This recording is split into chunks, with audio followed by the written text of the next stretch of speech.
Alrighty, so we got the Willys back to the house and I gave everybody a ride around the block in it, and turns out it has a small leak in the radiator. So I pulled the radiator out yesterday. As you can see, nice big hole there. The lower radiator hose is leaking, and so here there is a nice big crack, and it was leaking right out the bottom there. You can see all the way around. So went down to Home Depot and got some solder, and I'm gonna see if I can fix it myself. Never done this before, so I'm sure it'll probably be a pain in the ass and I'll mess everything up, but we're gonna give it a go anyways. So stick around and see if I can fix it.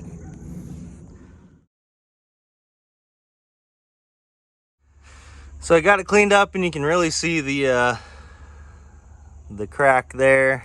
I think this has been repaired once before, because this looks like all solder right here. So see if we can get that off. I think I'm just gonna heat it up with the torch and see if I can get it out of there, and then try and pull that pipe out and get it cleaned up and get it all put back in. If I can get it to come off. It's probably already hard now, huh? I don't know.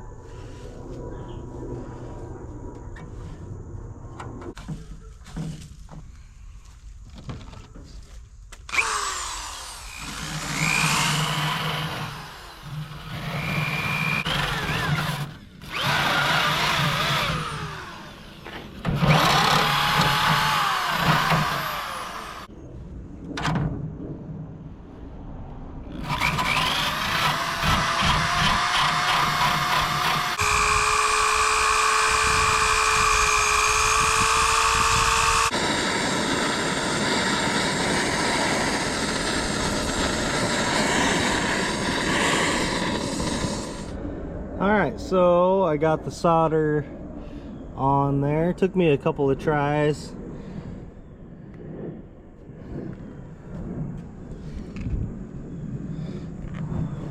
To get it all on there. I pressurized the radiator and sprayed some soap all around the solder to check for bubbles, and there was a couple real tiny little pinholes, so I went ahead and hit those a couple more times. But yeah, it worked out really great. I ended up having to use a coat hanger and bending it around here. You can kind of see it at the base, because I wanted to take up as much of that gap as I could, and so I just took a metal coat hanger, bent it around as like a filler tube, and then soldered around it, and that puppy is solid and so far airtight. So let's get it thrown back in the Willys and put some coolant in it and see if it still leaks. We'll find out.